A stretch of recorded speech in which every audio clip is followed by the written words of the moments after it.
Pandangan kita, persepsi kita tentang agama, tentang Tuhan, dan semua yang gaib, itu perlu dipertanyakan. Apa iya sih yang kamu sembah selama ini Allah yang sebenarnya, Tuhan yang sebenarnya? Jangan-jangan persepsimu saja. Nah, itu apa ya yang kamu perjuangkan mati-matian sampai bunuh-bunuhan, bom-boman itu yang sebenarnya, atau hanya persepsimu saja? Nah, itu gugatan agnostisisme. Tidak percaya kalau manusia punya kapasitas untuk memahami Tuhan apa adanya.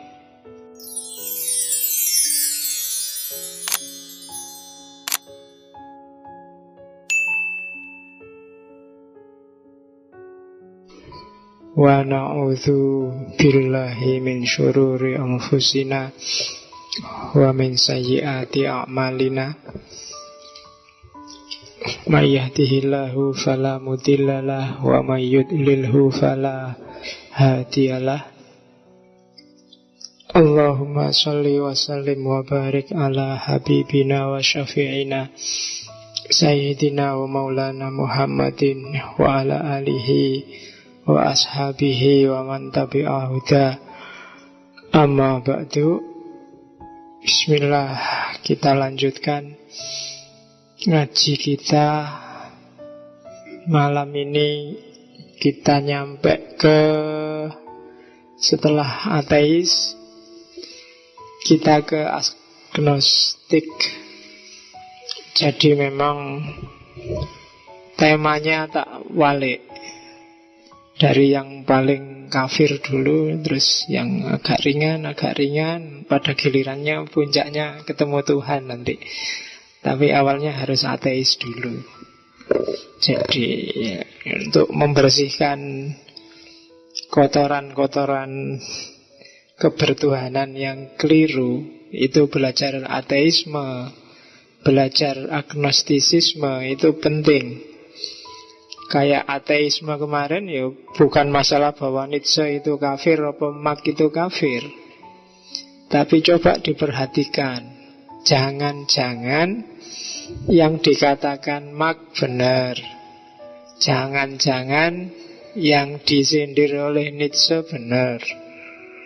Jangan-jangan kita beragama ini terus jadi cengeng, kayak sindirannya Nietzsche. Apa-apa terus larinya ke Tuhan. Ada masalah dikit, terus kamu larinya ke Tuhan, gak mau berusaha. Atau kayak Marx, jangan-jangan kita beragama ini pura-pura, ujung-ujungnya nyari untung. Meskipun Marx ngomongnya vulgar, kadang-kadang nyari untung itu gak sevulgar kata-katanya Marx. Kita kadang-kadang negosiasi kan sama Tuhan dengan pahala. Pokoknya sholatlah malam, nanti pahalanya di surga disediain bidadari sekian, itu kan. Dan terus kamu semangat. Kalau nggak ada bidadarinya nggak semangat. Kemudian bacalah doa ini setara dengan sholat 1000 rakaat. Nggak boleh mbok woco, pokoknya lumayan 1000 rakaat. Zaman saya dulu begitu dikasih tahu, ternyata membaca tasbih, tahmid, takbir, subhanallah, alhamdulillah, wa la ilaha illallah, Allahu akbar, itu derajatnya sama dengan sholat tahiyatul masjid. Pahalanya sama. Akhirnya kan terus begitu masuk masjid, alah ngapain capek-capek, toh pahalanya sama aja, males sholat. Itu kan negosiasi lagi-lagi, persis dengan yang dikritik Marx. Atau ya seringlah kita ke beragamanya gitu. Atau jangan-jangan kayak kritiknya Freud, sublimasi dari hasrat kita, termasuk hasrat yang paling terpendam, hasrat seksual. Jadi nah kita bersihkan itu semua pelan-pelan. Kok ternyata benar? Jangan-jangan bukan kok terus ujungnya berarti nggak bertuhan aja, tapi bertuhan lah, tapi jangan kayak gitu. Kalau kayak gitu mending nggak punya Tuhan.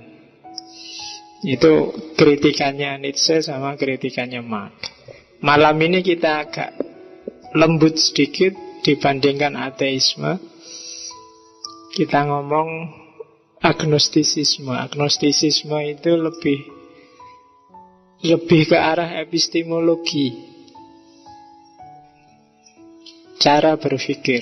Kalau ateisme ngomong posisi, ngomong kondisi mental yang tidak percaya, itu ateisme.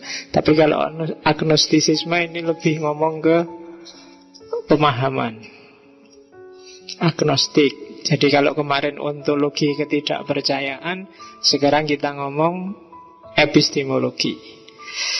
Oke, bismillah, kita ngaji bareng-bareng, bareng guru besar. Jabatan yang tidak mungkin tak raih itu guru besar. Sampai kapanpun besarku ya cuma segini. Jadi jangan nunggu saya jadi guru besar. Orang mungkin sampai sesuk ya semen. Ya diterapi ya ora iso. Meninggikan badan tiwas tulangmu tadi panjang ya ndak bisa besar. Oke. Agnostik, saya tidak tahu kalian pernah dengar istilah ini apa enggak. Harusnya sudah, kalau kuliah tidak pernah bolos. Karena ini istilah sangat terkenal. Banyak orang salah paham terhadap ihwalnya agnostisisme. Ada yang bilang ini lebih kafir daripada ateisme. Ada yang bilang ini isinya orang yang cuek sama sekali pada agama, nggak peduli sama adanya Tuhan. Ya bisa sih didefinisikan kayak gitu, tapi tidak persis seperti itu. Maka malam ini kita pelajari biar tidak salah paham. Kalian pakai istilah agnostisisme. Bismillah, kita lihat slide pertama. Seperti saya bilang minggu lalu, kayak ateisme itu sebenarnya basisnya adalah kata-kata teis dikasih awalan A. Agnostisisme juga gitu. Sebenarnya itu dari kata gnostein. Gnostik lawannya. Makanya ada istilah gnostisisme, ada istilah agnostisisme. Itu dua lawan kata. Dikasih awalan A berarti tidak.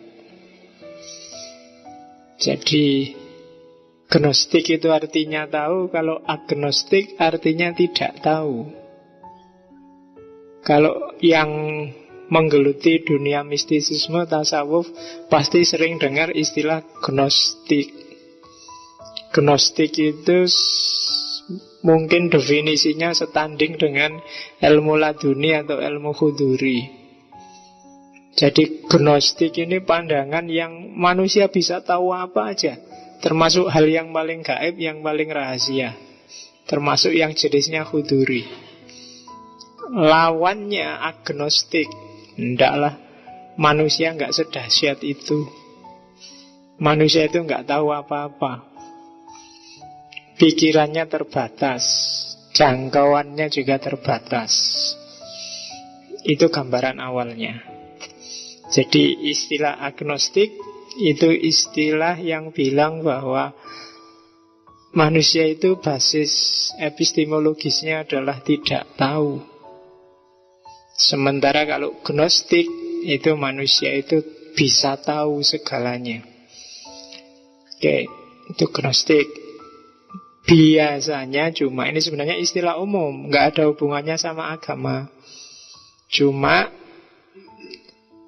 akhirnya dipakai lebih populer untuk dunia agama.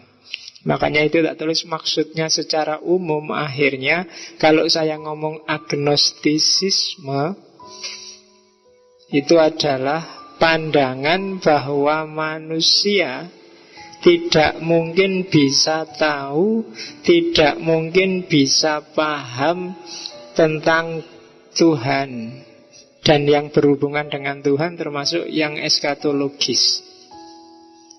Jadi akalmu itu tidak akan nyampe pada Allah, ngerti, paham, ini loh Allah, itu tidak bisa. Bukti paling gampang kan seperti saya bilang minggu lalu, gambar Allah di kepalamu kan beda-beda. Itu kan Allah sejauh yang bisa kamu jangkau, bukan yang sebenarnya. Kamu boleh bilang, loh yang sebenarnya kan sudah diinformasikan Pak dalam Quran. Iyalah, meskipun diinformasikan dalam Quran, itu kan tetap kamu tangkap pakai akalmu, dan akalmu terbatas. Qurannya bisa sama, tapi gambaran tentang Tuhan itu macam-macam. Buddha misalnya, kemarin kita belajar agama Buddha, begitu lembutnya, begitu kasih sayangnya. Tapi dalam prakteknya, sampai ada Buddha cabang Myanmar yang agak sadis itu, kamu kan heran, kok bisa ya Buddha bisa gitu. Kemudian tokoh Walubi ngadep ke Jokowi terus bilang, itu Buddhanya mereka beda sama Buddha kita Pak. Loh, ternyata Buddha juga macam-macam. Apalagi Allah. Allahnya ISIS dengan Allahmu mungkin agak geser konsepnya. Mereka kan kalau ngomong mesti Allah. Mari kita tegakkan agama Allah, mari kita perjuangkan agama Allah. Kok beda sama Allahmu? Allahmu santai-santai, Allahnya mereka kemurungsung sekali. Itu berarti Allah yang ada di kepala. Jangkauannya memang sampai ke situ, sesuai konteks historis masing-masing. Oleh karena itu katanya orang agnostik, ndaklah, kita ndak bisa menjangkau Allah, apalagi eskatologis, akhirat, surga, neraka, ndak bisa. Diakui aja. Nah itu maksud umumnya. Orang pertama yang bilang pakai istilah agnostik untuk konotasi ketuhanan, konotasi agama itu Thomas Huxley. Orang ini nanti juga yang dikenal mempopulerkan filsafat perennial. Sebenarnya bukan ahli filsafat, tapi ahli biologi. Kata-kata ini dicetuskan sekitar tahun 1869. Cuma analisis model agnostik itu bukan Huxley yang pertama. Sudah banyak orang yang bergaya agnostik. Bahkan di dunia Islam ada pikiran, ada jenis teologi yang baunya agnostik. Misalnya namanya teologi negatif. Teologi negatif itu kamu tidak bisa memahami Allah kecuali diserba tidakkan lewat jalur negatif. Allah itu gini, tidak. Allah itu gitu, tidak. Selalu tidak. Kayak bahasanya Quran, laisa kamislihi syai'un. Nah kalau laisa kamislihi syai'un apa ya bisa kamu pahami. Setiap kamu pahami kan dia jadi syai'un. Tapi begitu dia jadi syai'un, Quran bilang laisa kamislihi, ndak kayak gitu. Nah kalau ndak kayak gitu loh, siapa yang kamu sembah selama ini? Nah itu kritiknya agnostisisme. Jadi kalau kamu bilang, udahlah kamu ndak akan ngerti kayak gimana Allah yang sebenarnya, itu kayak agnostik. Udahlah percaya aja, surga neraka itu tinggal dipercaya, nggak usah digambarkan, akalmu nggak nyampe. Begitu akal dihentikan dengan alasan nggak nyampe, itu kan kayak agnostik. Sebelum itu di agama lain banyak yang tercatat di buku-buku ya. Para filosof India, kalau filosof Yunani ada Protagoras, dan beberapa filosof sofis. Kebanyakan filosof skeptis, karena gaya agnostik ini sebenarnya cabangnya skeptisisme. Selalu bertanya, selalu curiga. Kalau Protagoras ini sangat kritis pada agama-agama. sehingga dimusuhi banyak orang di Yunani sampai buku-bukunya dibakar. Itu Protagoras. Bahkan dalam bab tertentu Sokrates juga gayanya agak agnostik. Banyak filosof yang menyarankan gaya berfilsafat paling bagus adalah agnostik. Nanti kita lihat, meskipun gak harus untuk agama loh ya. Karena agnostisisme itu agak identik dengan skeptisisme. Dan skeptisisme itu alamat kamu akan tanya terus, karena tidak percaya terus. Jadi untuk kesehatan akalmu, kamu sekali-sekali harus agnostik. Tidak gampang percaya kalau ada berita. Hari ini kebanyakan orang agnostik. Nonton TV langsung percaya, lihat berita langsung percaya. Ada daftar artis yang bisa di booking. Ini kok gue kan langsung percaya. Masalahnya heboh. Tidak pernah ada klarifikasi, nggak pernah ada itu. Nah, itu gaya agnostik. Kalau filosof dia harus agnostik, tidak percaya dulu sebelum ada buktinya. Oke. Makanya untuk menjernihkan persoalan, agnostisisme bisa kamu bagi dua. Bisa sebagai sebuah epistem, berarti cara berpikir yang sifatnya skeptis, bahwa manusia nggak mungkin mendapatkan pengetahuan yang hakiki. Pengetahuan yang diperoleh manusia selalu sejauh kapasitas berpikirnya. Hakikat itu tidak akan pernah kepegang. Itu agnostik. Agak beda dikit sama skeptis sebenarnya. Kalau agnostik ini sibuk dengan orangnya. Jadi orangnya memang kapasitasnya nggak nyampe, serba terbatas. Kalau skeptik kadang-kadang bisa objeknya. Objeknya nggak bisa dipahami sih. Makanya kita susah paham. Jangan-jangan pemahamanmu keliru. Tapi kalau agnostik, kita itu kan manusia yang terbatas. Pemahaman kita juga kadang-kadang keliru. Itu gaya agnostik. Kalau teologis, ya itu tadi. Malam ini kita akan ngomong banyak tentang teologis. Karena kita manusia yang terbatas, maka ya pandangan kita, persepsi kita tentang agama, tentang Tuhan, dan semua yang gaib itu perlu dipertanyakan. Apa iya sih yang kamu sembah selama ini Allah yang sebenarnya, Tuhan yang sebenarnya? Jangan-jangan persepsimu saja. Nah, itu apa ya yang kamu perjuangkan mati-matian sampai bunuh-bunuhan, bom-boman itu yang sebenarnya, atau hanya persepsimu saja? Nah, itu gugatan agnostisisme. Tidak percaya kalau manusia punya kapasitas untuk memahami Tuhan apa adanya, sebagaimana Tuhan.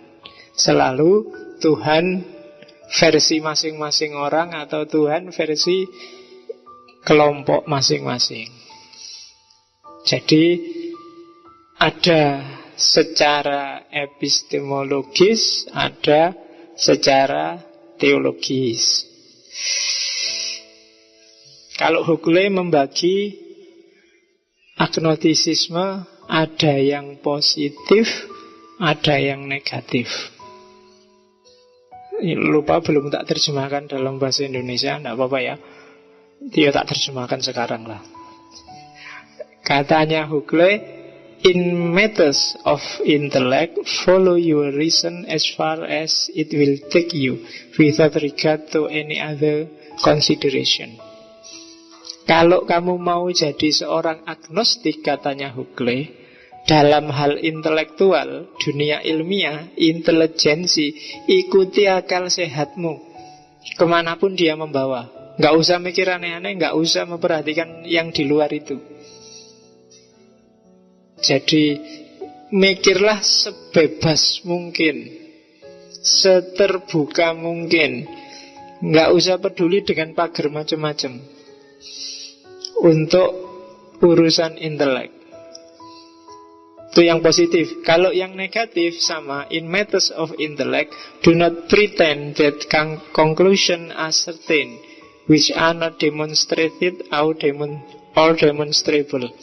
Jadi urusan ilmiah juga jangan pura-pura bahwa kamu sudah mendapatkan kesimpulan yang pasti, padahal belum ada buktinya, belum ada clue-nya, belum bisa dijelaskan, nggak bisa didemonstrasikan atau tidak mungkin didemonstrasikan.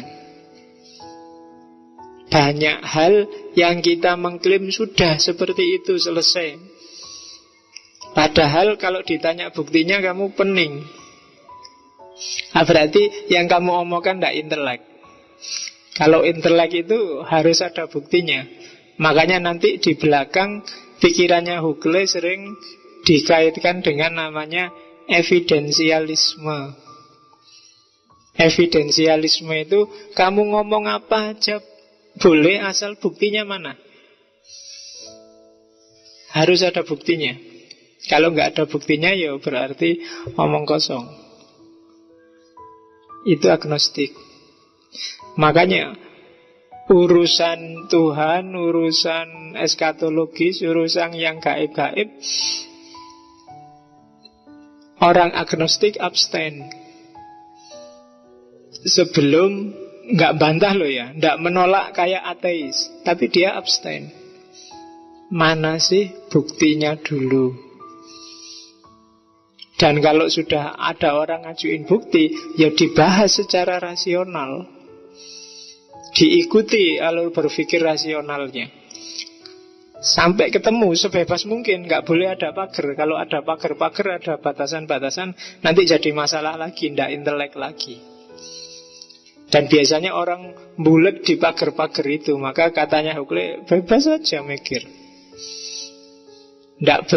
Biasanya karena orang kalau sudah percaya duluan, beragama duluan, itu pagarnya banyak. Jangankan yang ngomong kayak gini aja, kadang-kadang kamu ya enggak berani. Kamu tanya aja, pernah nggak janjane Allah itu ada bener nggak sih? Kamu kan tanya aja takut. Padahal kalau katanya Anselmus, faith itu, jadi iman itu selalu seeking understanding. Sebenarnya iman itu selalu tanya, selalu ingin dijelaskan secara ilmiah. Hanya kita sering membungkamnya. Kamu diam-diam kan sering tanya, jangan-jangan malaikat yang nyatet amal baik, amal buruk itu kayak gimana ya profilnya? Apa dia memang nongkrong di pundak kita terus nulis? Apa sekarang nggak ada buku ganti laptop? Apa sekarang cuma direkam aja, dia bawa kamera digital terus kita direkam, besok dikasih Allah? Nggak ada. Kamu kan tanya gitu aja, kamu kan agak takut-takut gimana, khawatir dianggap melecehkan. Dan akhirnya percaya tinggal percaya. Padahal iman itu kalau plus paham itu lebih mantap. Makanya Huxley dan banyak orang agnostik mempertanyakan. Meskipun agnostik nggak selalu jatuhnya jadi ateis, nggak selalu jatuhnya anti Tuhan, hanya dia mempertanyakan. Makanya saya bilang ini kebanyakan ranahnya epistemologis. Jadi nggak selalu agnostik lebih kafir daripada ateis. Yang jelas kalau orang itu agnostik, berarti dia lebih mengandalkan akal pikirannya.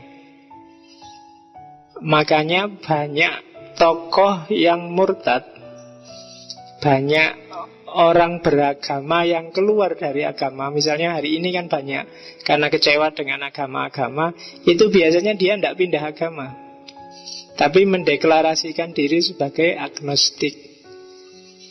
Banyak tokoh-tokoh kayak kemarin Richard Dawkins, kayak Ibnu Warraq, Kayak itu semua bilang bahwa saya sekarang ateis. Kayak Bertrand Russell. Jarang yang bilang saya sekarang agnostik. Jarang yang bilang saya ateis. Para filosof itu kebanyakan bilang saya agnostik. Belum sampai ateis. Ya, agnostik itu nanti yang tidak ekstrim kan, kalau ada bukti ya saya mau percaya, kalau enggak ya enggak. Itu agnostik. Oke. Agnostik ya sama skeptis. Saya bilang tadi, ya ini sebenarnya satu rumpun. Agnostik itu bagian dari skeptisisme. Cuma saya ingin wanti-wanti, bedakan agnostik dan agnostisisme.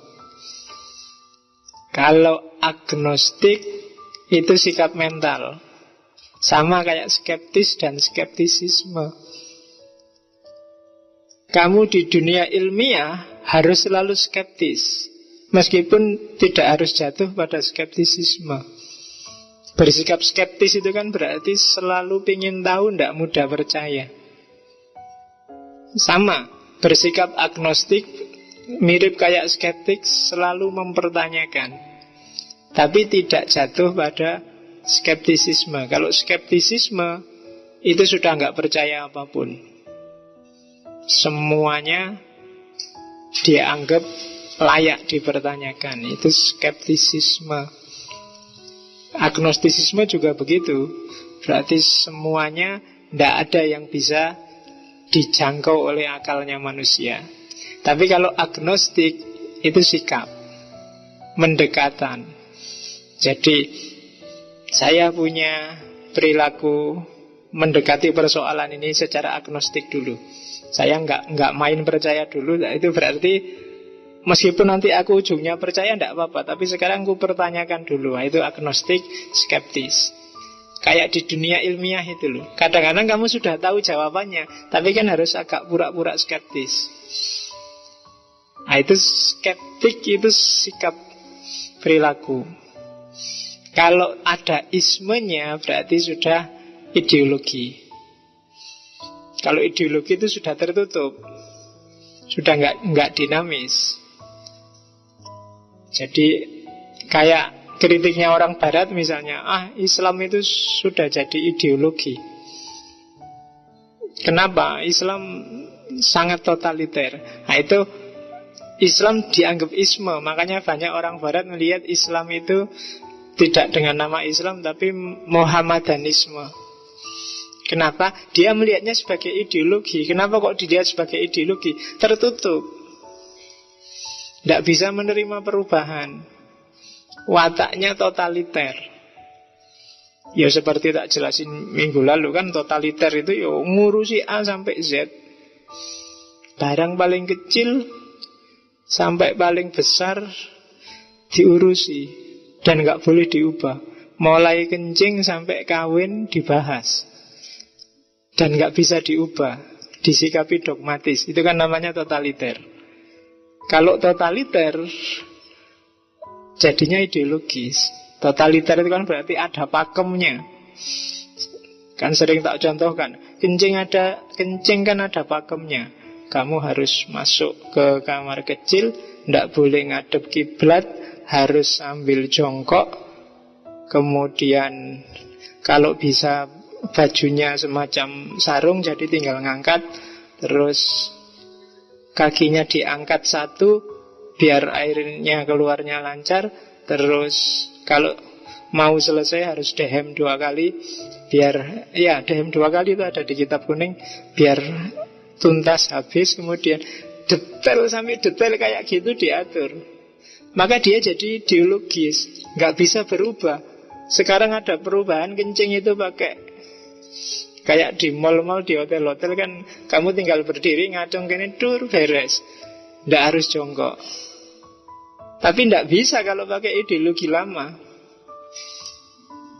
Itu kencing. Kawin juga begitu. Gimana sekarang dengan internet?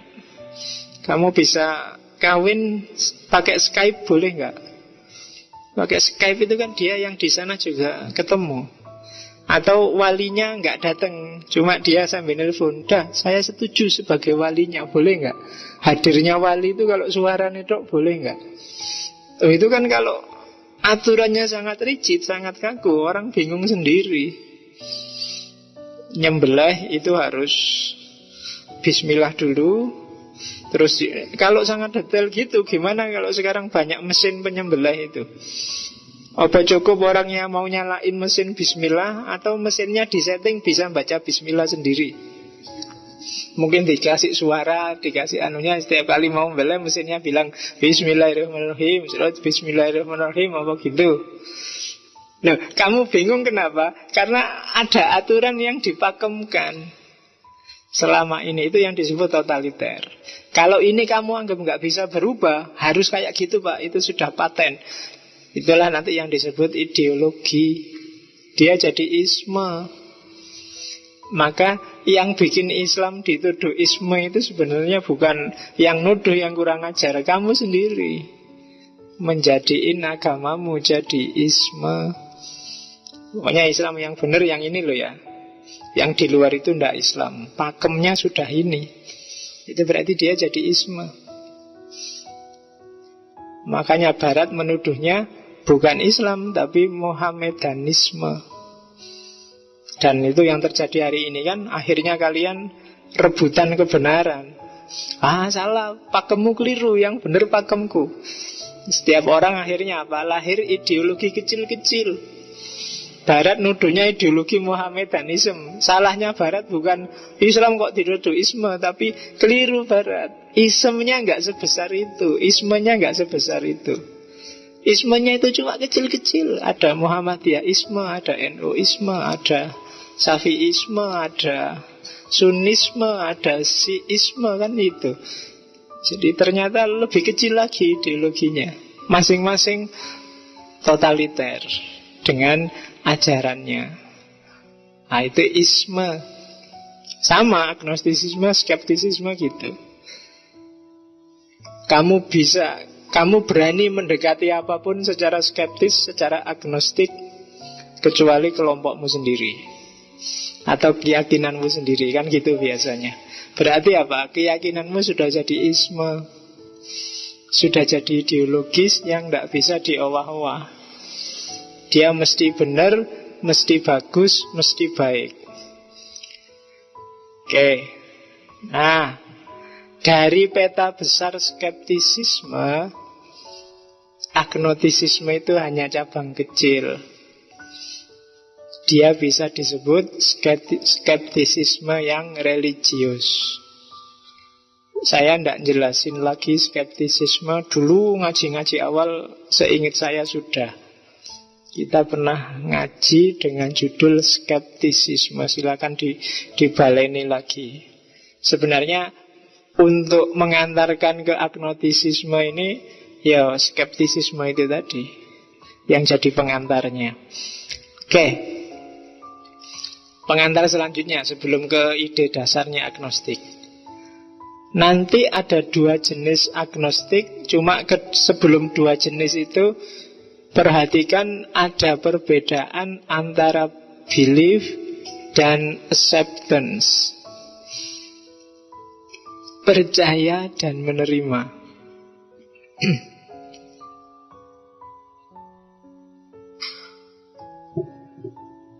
Oke ya. Menerima itu kalau bahasa Islamnya mungkin ridho. Tidak selalu loh orang iman itu ridho. Tidak selalu belief itu acceptance. Kalau belief itu mental state, kalau menerima itu mental act. Jadi belief itu kamu bisa pasif, dikasih tahu ya. Tapi kalau menerima, kamu yang gerak mana? Saya terimanya. Mental act. Jadi kalau menerima itu dari kita, makanya sifatnya sukarela. Tidak butuh alasan. Tapi kalau percaya, keimanan, itu biasanya butuh. percayalah denganku. Itu mesti harus ada alasannya kenapa kamu harus percaya denganku. Tapi kalau menerima itu biasanya sifatnya sukarela. Jadi ya kalau di Islam disebut ridho. Amantu billahi itu beda dengan raditu billahi robba. Iman itu sifatnya tidak volunteer. Bisa karena provokasi, bisa karena dipaksa, bisa karena nggak sadar terus kamu percaya dan seterusnya. Tapi kalau menerima itu sadar, sukarela. Maka dalam Islam selalu ridho itu jadi tujuan. Percayalah dulu sampai kamu paham dan bisa menerima.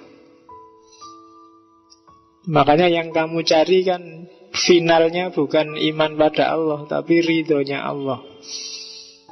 Tidak cuma ridhonya Allah, ya kamu juga ridho pada skenario-nya Allah. Makanya ada raditu billahi robba. Aku menerima Tuhan Allah, aku menerima kitab suci, aku menerima Nabi. Oleh karena itu, karena ada beda antara belief dan acceptance, maka bisa dibagi dua. Agnosticism as not believing, agnosticism as not accepting. Yang pertama, agnostik sebagai ketidakpercayaan. Yang kedua, agnostisisme sebagai tidak mau menerima. Tidak mau menerima itu kan tadi pilihan, sukarela. Biasanya nggak butuh alasan. Moh ya moh. Dikasih tahu apapun moh. Tapi kalau believe, tidak percaya, orang biasanya butuh alasan. Dari sinilah nanti lahir variasi-variasi jenis-jenisnya agnostisisme. Ini agak harus kamu cermati. Ada loh agnostik yang teis, ada agnostik yang ateis. Jadi intinya ragu-ragu mempertanyakan Tuhan itu ada benar apa enggak. Kalau cenderung Tuhan itu enggak ada, aku enggak ngerti Tuhan itu ada apa enggak, tapi kelihatannya enggak ada deh.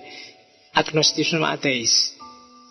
Tapi kalau cenderung aku enggak ngerti ya Tuhan itu ada apa enggak, tapi aku percaya aja deh, itu agnostisisme teis. Saya enggak tahu kalian hari ini tergolong muslim yang teis atau muslim yang agnostik teis. Agnosis teis itu kalau ditanya apa-apa enggak ngerti. Kenapa sih mas kok masih Islam? Enggak tahu ya, sejak kecil sama bapak disuruh Islam. Allah itu loh yang sampai sembah tiap hari itu kayak gimana sih? Enggak tahu juga ya, pokoknya sholat niatnya kepada Allah lillahi ta'ala gitu aja kan. Ditanya apa aja reason jawab. Keberagaman yang kayak gimana ya enggak ngerti, disuruh sholat ya sholat, puasa enggak ngerti aku, enggak ngerti apa-apa. Tapi aku percaya ada Tuhan. Itu sebenarnya bukan teis, tapi agnostik teis. Apalagi kamu bilang enggak butuh, saya pak tahu itu. Yang penting sholat ikhlas, puasa ikhlas, nanti besok masuk surga. Di surga banyak bidadari, bisa makan sak kapoe di sana, bisa ngangkring dari pagi sampai malam, bisa. Wah, mikirnya ngono dok, tapi disuruh menjelaskan tidak bisa. Surga itu kayak gimana sih situasinya? Itu sudah ada apa belum kira-kira sekarang? Kayak gimana gambarannya? Itu final apa enggak sih di sana? Kita terus ada di sana apa pada saatnya selesai dari surga terus ada acara lagi apa itu? Enggak tahu saya. Yes, pokoknya Quran bilang gitu ya, percaya aja. Quran juga saya enggak paham, ngaji juga jarang. Enggak usah ditanya macam-macam lah, Pak, enggak ngerti saya. Itu sebenarnya agnostik. Enggak tahu. Pikiran saya nggak nyampe Pak belajar yang gitu-gitu. terlalu dalam itu Pak. Itu sebenarnya agnostik. Jadi kalian bukan teis murni, tapi sebenarnya agnostik teis. Meskipun kalian ngaku teis. Saya orang yang beragama loh Pak. Saya orang yang bertuhan loh Pak. Meskipun kalian ngamuk-ngamuk, marah-marah, pakai jubah, mukuli orang banyak, tapi kalau ditanya nggak paham, kenapa kalian mukuli? Tujuannya apa? Karena apa? Siapa sih yang kalian bela? Membela Islam. Islam itu apa kok dibela? Seandainya nggak dibela, apa terus? Kalau nggak bisa jawab, awal akhirnya nggak jelas, ya berarti sebenarnya agnostik, teis. Itu kan kayak mahasiswa demo. Mari kita demo, ini adalah kampus perlawanan. Nah, itu terus ditanya, kampus perlawanan itu loh, yang dilawan siapa? Melawan apa? Tujuan melawan untuk apa? Targetnya apa? Strategi perjuangannya apa? Parameter sukses belumnya apa? Terus pas nggak strategimu itu, ya sudah tahu, pokoknya demo teriak-teriak beres lah. Ya itu berarti kamu golongannya agnostik. Iya, demo yang agnostik. Tidak jelas kenapa demo, dan juga kenapa nggak demo juga tidak jelas. Yang penting perlawanan, ayo melawan. Jadi itu jenisnya. Kalau ateis, tidak percaya, tidak paham, ditanya apa-apa. Oleh karena itu menurut saya, ya Tuhan itu tidak ada, surga neraka itu tidak ada. Kalau ini agnostik yang ateis. Ada juga yang apatis. Kalau minggu lalu disebut apateisme atau agnostisisme pragmatis.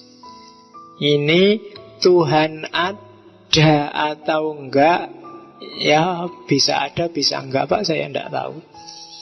50-50. Kalau tadi kan condong ada, yang satu condong enggak ada. Kalau ini 50-50. Enggak tahu Pak, ya mungkin nanti kalau ada buktinya ya saya percaya, kalau enggak saya enggak. Itu apatis. Nah, kalau urusan bukti terus pecah jadi dua. Ada agnostisisme kuat, ada agnostisisme lemah. Agnostisisme kuat itu biasanya mutlak manusia secara alamiah tidak akan bisa paham tentang Tuhan, dewa, eskatologis. Kalau agnostisisme lemah, tidak mutlak sih. Yang jelas hari ini, sekarang saya belum bisa memahami. Tapi besok mungkin ada buktinya, akalku terbuka, terus jelas persoalannya. Mungkin besok. Itu namanya agnostisisme lemah. Kalau agnostisisme kuat, nggak mungkin kita bisa paham. Kalau agnostisisme lemah, sekarang saya nggak paham, nggak tahu besok. Itu agnostisisme lemah. Jadi agnostisisme lemah itu, ya kayak saya satu ketika ada mahasiswa tanya, Pak, akal itu kan terbatas Pak, apa bisa kita mikir bebas? Bisa. Lo kan terbatas. Iya, akal itu terbatas. Tapi kan kita nggak tahu batasnya sampai apa. Batasnya akal adalah kalau kita mentok. Dan mentoknya kita itu besok mungkin ketemu. Dan semakin luas lagi batasnya.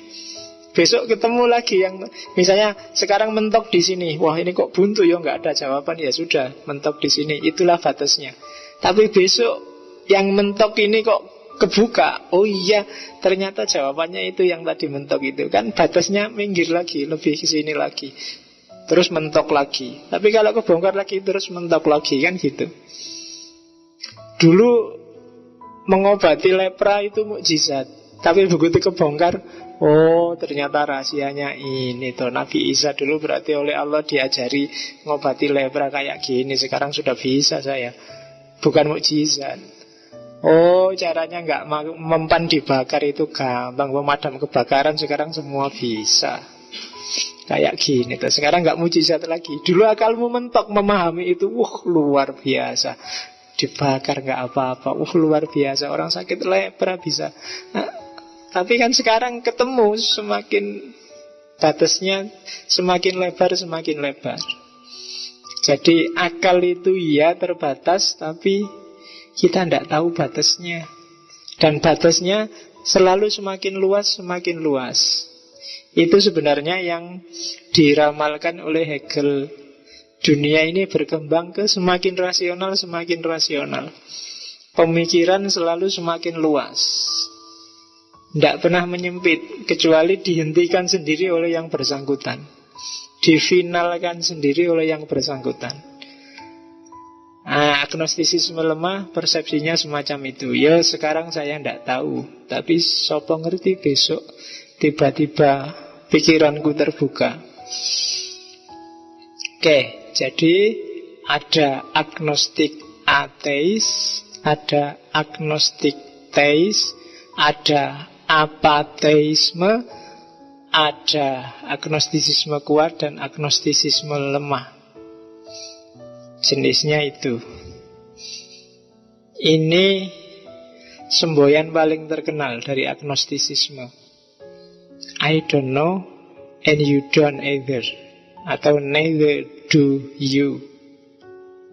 Kalau katanya Huxley, jarang loh orang berani bilang kayak gini. Kalau diskusi biasanya semua orang selalu mengklaim dirinya tahu dan ngerti. Kemarin yang tentang ngaji langgam Jawa itu, semua ikut komentar, semua ikut diskusi. Seolah-olah semua ahli fikih, ahli Quran. Padahal ya padha ora ngerti kabeh. Jarang orang berani gentle bilang, aku ndak ngerti dan kamu juga ndak ngerti. Ngapain kita capek-capek diskusi? Jadi kalau kamu ngerti kok ngomongnya pada ngelanturi, mbok wis daripada capek nyanyi aja penonton TV. Ngapain diskusi ayel-ayelan sampai menghabiskan energi, menghabiskan waktu. Hentikan secara agnostik. I don't know and you don't know either. Aku ndak ngerti, kamu juga ndak ngerti. Diakui aja. Aku terbatas, kamu juga terbatas. Kalau ingin ngerti ya ayo belajar, kan gitu. I don't know and you don't either. Ini kamu inget-inget kalau sudah diskusi di Facebook, di WhatsApp, wis ndak karu-karuan, kamu tutup aja I don't know and you don't either. Kita sama-sama nggak ngertinya, ayo ganti topik aja yang sama-sama ngerti. Topik yang kita sama-sama paham. Mana angkringan paling murah, sekarang masuk ke mall parkirnya berapa, itu kita sama-sama paham. Jadi menjelimet tidak paham lah. Ngaji Quran langgam Jawa itu kan debatnya panjang, tapi ngomongnya ya tidak karu-karuan kabeh. Semua ngayal dengan persepsinya. Rebutan siapa yang benar. Dianggapnya benar itu satu dan tunggal. Padahal saya tidak tahu, mungkin di ngaji-ngaji sebelumnya sudah tak kasih tahu bahwa kebenaran itu ada 7 jenis. Sudah apa belum ya? Ringkes saja ya. Sebagian mungkin kamu ngerti, tapi mungkin nggak utuh jadi satu. 7 jenis ini jangan dipilih. Dalam hidupmu ini include, muter. 7-7-nya ikut main. Ada kebenaran yang eksklusif, hanya milikku. Mungkin kalau kelompok ya hanya milik kelompokku. Boleh. Ada kebenaran eksklusif itu boleh. Kebenaran versiku. Untuk hal yang subjektif itu kan kebenaran versiku. Eksklusif. Saya Pak, kalau tidur nggak nyanyi dulu, nggak bisa pulas tidurnya, maka aku nyanyi. Subjektif. Tapi itu benar menurut aku, menurut orang lain mungkin nggak. Kebenaran eksklusif. Tapi kalau makainya nggak pas, kebenaran eksklusif ini bisa jadi sumber masalah. Kayak rebutan kebenaran antar ideologi tadi. Ada juga kebenaran inklusif. Kebenaran inklusif itu benar menurutku, tapi orang lain juga ada dikit-dikit miripnya dengan kebenaranku. Inklusif itu misalnya gini loh. Menurutku Islam yang benar, tapi Hindu itu ada loh ajarannya yang mirip Islam dikit. Di Kristen itu ada loh yang kayak Islam dikit. Ini inklusif. Orang lain juga punya kebenaran kayak kebenaran versiku, tapi yang benar tetap aku. Itu inklusif. Yo, NU itu benar sih. Muhammadiyah ada sih dikit-dikit miripnya kayak NU. Ada bagian-bagian benarnya, verifikasi. Itu inklusif namanya. Kukuh pada kebenarannya, tapi orang lain juga punya andil kebenaran. Ada kebenaran pluralis. Kalau kebenaran pluralis itu multi perspektif. Dia punya kebenaran sendiri, aku punya kebenaran sendiri. Dalam hal yang sama, karena kita melihat, mengalami, memperspektifi hal yang sama tapi dari sisi yang berbeda. Itu disebut pluralis. Makanya macam-macam. Ada pluralis, ada universal.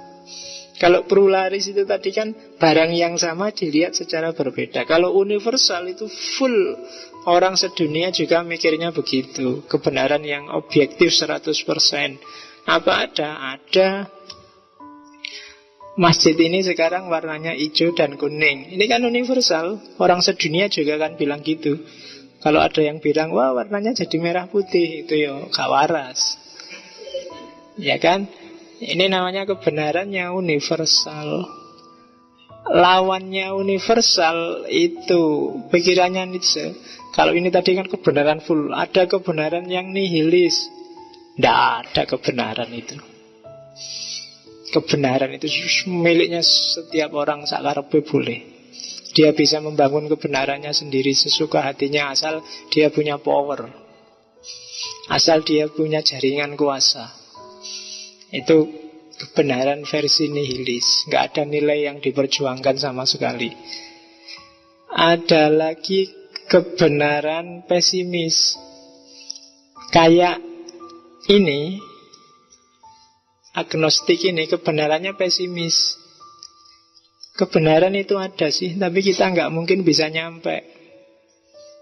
Setiap orang mandek sesuai persepsinya sendiri-sendiri. Itu kebenarannya sifatnya pesimis. Ada lagi model sufi. Kalau model sufi kebenarannya monistik. Monistik itu ya seluruh dunia ini kebenaran. Semua berada dalam skenarionya Allah. Semua modusnya sunatullah sudah. Ada apapun yang baik, yang jelek, yang benar, semuanya benar. Wong itu diskenario oleh Allah untuk keseimbangan alam. Monistik, kebenaran versi sufi. Bahkan dalam peristiwa paling menjijikkan sekalipun ada kebenaran di situ. Itulah cara Allah untuk bikin keseimbangan, memperingatkan manusia, mengembalikan harmoni. Itu kebenaran monistik. Yang paling salah sekalipun ada benarnya. Karena melihat realitas yang satu. Dan seterusnya, itu sebenarnya pelajaran epistemologi. Ya kapan-kapan kita ulang lagi tentang kebenaran. Jenis antagonisme, saya kembali ke sini, minggu lalu saya sudah ngomong ini. Kalau di prosentase ada agnostik, imparsial agnostik, strong agnostik. Itu sebenarnya mirip kayak ini tadi. Yang apatis itu yang imparsial agnostik. Yang agnostik biasa itu adalah agnostik yang teis. Strong agnostik itu agnostik yang ateis. Minggu lalu saya sudah ngomong ini. Jadi kalau di prosentase dari 100, yang 100% full itu yang strong teis. Teis sejati pokoknya. Percaya pada Tuhan, tidak usah tanya. Di bawah itu ada teis biasa. Ya tidak 100% lah, mungkin 90-80%. Percaya pada Tuhan. Tapi kalau ditanya tidak bisa jawab, tapi percaya yakin. Ya agak gelisah-gelisah dikit, ada pertanyaan, tapi wis pokoknya percaya wae. Itu teis. Ada agnostik, nggak nyampe 50% sih, tapi ya lebih lah, 60-an lah. Tidak percaya sih, ragu-ragu Tuhan ada benar apa enggak, tapi cenderung ada. Kalau yang imparsial itu yang apatis tadi, 50-50. Bisa ada, bisa enggak. Kalau yang strong, yang ateis. Tidak pasti aku, Tuhan ada apa enggak, tapi kelihatannya enggak ada deh. Itu strong agnostik. Jadi pembagiannya semacam itu. Ya kamu tinggal cek sendiri, kamu pernah gelisah enggak, pernah tanya-tanya enggak. Kalau kamu enggak pernah tanya-tanya sama sekali, tinggal dicek, kamu percaya enggak pada Tuhan. Kalau enggak pernah tanya sama sekali, enggak percaya, itu namanya strong ateis. Enggak pernah tanya sama sekali dan beriman, itu namanya strong theist. Kalau kadang-kadang tanya dan kamu cuekin, enggak lah, tetap Allah itu ada, itu theist. Kalau pertanyaanmu menggelisahkan, kok ada apa enggak ya, tapi aku harus tetap percaya, itu agnostik biasa. Tapi kalau bisa ada, bisa enggak, aku ragu-ragu 50-50 ini, itu imparsial agnostik. Tapi kalau ada benar enggak ya, kelihatannya enggak ada deh, mana pengaruhnya, nah itu strong agnostik. Itu pembagian-pembagiannya. Bisa model kayak gini juga kalau mau dibagi. Ada agnostik theist, ada gnostik theist. Ada gnostik ateis juga ada. Full pengetahuan tapi tentang ateisme. Kalau ini agnostik berarti tidak pasti tapi tentang ateisme. Ada agnostik ateis kayak tadi, ada gnostik teis. Tinggal kamu definisikan dengan peta ini. Lingkarannya semacam itu. Oke, sekarang kita masuk ke filosof-filosofnya. Itu tadi baru pengantarnya. Makanya aku ngelirik jam wae. Kira tutup. Loh ya kan intinya di sini ngaji filsafat itu. Siapa saja yang masuk. Jadi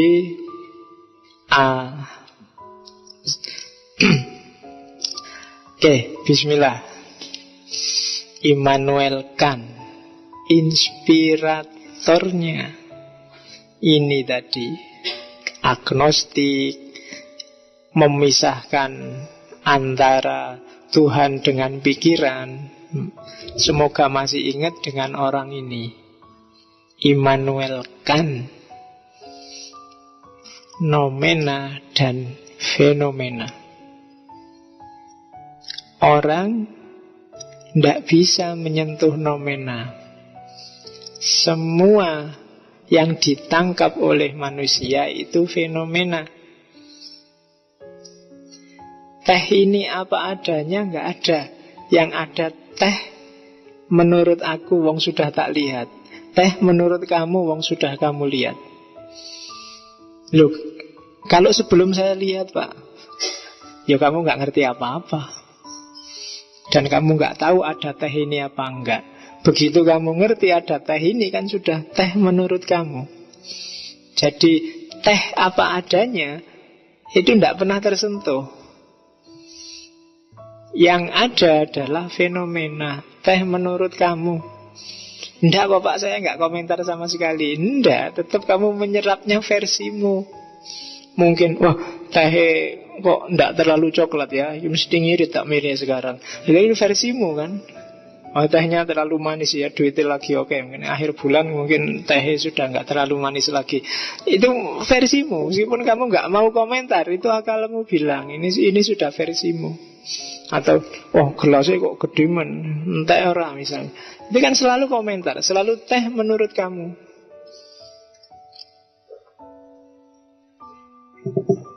Tidak pernah teh ini biarkan ngomong tentang dirinya sendiri, nggak ada. Nggak bisa. Kamu mau Pak, saya mau penelitian, objeknya biarkan ngomong sendiri. Apa yo iso ngomong sendiri ya kamu nggak jadi penelitian. Kan dia ngomong kamu dengerin.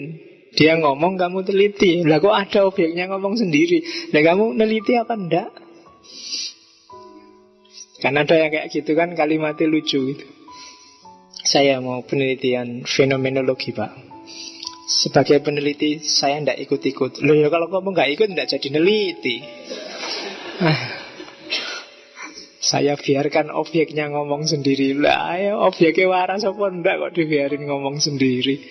Ya ngomong kamu dengerin kan, kamu serap, kamu pahami versimu kan gitu. Fenomena katanya kan ya, ketika itu sudah diserap oleh manusia, karakternya kan jadi indrawi. Apa sih yang alat dipakai nyerap oleh manusia kan? Yang dominan cuma dua, panca indera sama akal. Bahkan yang namanya Tuhan, jiwa, roh, kebebasan dan segala yang semacam itu kan, begitu ketemu yang nama manusia, diserap oleh akalnya, diserap oleh panca inderanya. Dan sehingga itulah maka konsep-konsep metafisik yang non-indrawi katanya kan gak mungkin bisa kamu ketahui apa adanya. Selalu Tuhan versimu, jiwa versimu, kebaikan, keadilan versimu. Tidak bisa dibahas. Setiap akal menangkapnya beda-beda. Itu nanti yang bikin Immanuel kan terkenal dengan independensinya, bahwa filsafat harus agak ngalah dikit, ngasih ruang untuk agama, ngasih ruang untuk Tuhan. Kenapa? Karena kelihatannya Tuhan itu penting, meskipun nggak bisa dipahami. Pentingnya Tuhan di mana? Untuk moralitas. Jadi aslinya Immanuel Kant ini agnostik. Tuhan nggak bisa dipahami. Jadi orang nggak bisa nyampe ke Tuhan. Cuma dalam filsafat moralnya kan, Tuhan harus dihadirkan. Demi apa? Moralitas. Kenapa Tuhan harus dihadirkan? Biar manusia mau bermoral. Apa alasannya? Yaitu ada 3 hal yang menurut Immanuel kan nggak bisa dipahami, nggak masuk fenomena, tapi harus jadi postulat, dia harus wajib ada demi moralitas. Yang pertama kebebasan, yang kedua keabadian atau akhirat, yang ketiga Tuhan. Kenapa kebebasan harus ada? Meskipun susah sekali didefinisikan, ya karena moralitas butuh kebebasan. Orang tidak bisa disebut bermoral kalau dia nggak bebas. Kamu nggak bisa disebut jujur kalau kamu sebenarnya dipaksa orang untuk jujur. Anak kecil itu tidak bisa disebut baik kalau dia hanya manut apa kata ibunya. Baru kalau sudah besar dia bisa disebut baik atau buruk. Kamu memperkosa orang, tapi karena dipaksa, diancam mau ditembak, ayo kalau nggak kamu perkosa tak tembak lu. Kamu kan nggak bisa dihukum itu. Loh saya dipaksa ya Pak, kalau ditembak gimana? Daripada ditembak saya yang nembak. Loh, karena apa? Lah aku nggak bebas, dipaksa daripada mati kan. Nah, maka moralitas butuh kebebasan. Kalau merkosa tadi pilihanmu sendiri, baru kamu bisa kena, kamu nggak bermoral. Bisa kan dibilang gitu. Yang kedua, butuh keabadian. Kan dikenal dengan imperatif kategorisnya. Kenapa butuh keabadian? Keabadian berarti harus ada hidup sesudah mati loh. Nggak boleh berhenti di hidup dunia ini saja. Kenapa? Banyak orang bermoral, moralnya baik, dia sengsara terus sampai mati. Kalau ini dijadikan dasar, kalau setelah mati selesai, tidak ada orang mau bermoral. Ngapain capek-capek bermoral? Wong yo habis mati selesai. Yang penting harusnya kan kita nyari enak aja di dunia ini. Maka harus ada enaknya orang bermoral. Kalau nggak bisa dunia ini ya berarti besok di akhirat setelah mati harus ada keabadian kalau bahasanya kan. Tujuannya apa? Yang untuk hisab, pembalasan. Yang baik dapat reward baik, yang jelek dapat hukuman. Cuma untuk, ini tak jelaskan gampang-gampangan aja, nggak terlalu jelimet. Untuk pembalasan di akhirat, di hidup yang abadi ini, kan harus ada panitianya. Nah, ketua panitianya siapa lagi kalau nggak Tuhan? Maka Tuhan harus ada. Jadi harus ada kebebasan, karena dengan itu orang bisa dihitung dia bermoral apa enggak bermoral. Harus ada hidup sesudah mati, harus ada keabadian. Karena dengan ini ada balasan bagi yang bermoral, ada hukuman bagi yang tidak. Karena kalau enggak ada ini, orang putus asa untuk melakukan perilaku moral. Cuma siapa yang berhak balas, berhak menghukum? Kan enggak mungkin juga manusia. Harus ada yang di atas manusia, yang jadi panitianya tadi. Maka Tuhan harus ada. Jadi Tuhan tidak bisa dipahami, tapi dia harus ada sebagai konsekuensi adanya moralitas. Itu Immanuel Kant. Cuma gaya berpikir yang fenomena-nomena tadi itu sejenis agnostisisme. Sebenarnya Tuhan itu nggak bisa dijangkau. Lah Tuhannya kayak gimana ya kita tidak tahu, katanya kan. Pokoknya dianggap harus ada saja. Nah, itu Immanuel Kant. Nah, yang sangat terkenal lagi agnostik itu positivisme logik. Ya, positivisme kontemporer dengan tokohnya Ayer dan kawan-kawan. Saya tidak tahu, mungkin next time ada sesi filsafat ilmu. Jadi positivisme logik ini melanjutkan positivisme. Bagi mereka kebenaran itu hanya yang empiris dan rasional. Itu dalam tanda kurungnya keliru. Rasional itu maksudnya logis dan matematis. Hanya itu aja yang disebut benar dan ilmiah. Di luar itu, yang metafisika-metafisika, yang ngomong yang gaib-gaib, itu meaningless. Meaningless itu bukan berarti keliru, tapi tidak ada artinya. Nggak bisa dibuktikan salah, nggak bisa dibuktikan benar. Meaningless. Capek loh kamu, tiwas capek bahas, ngapain? Nah, ini jenis agnostik juga. Ngapain kamu capek-capek bahas tentang Tuhan itu?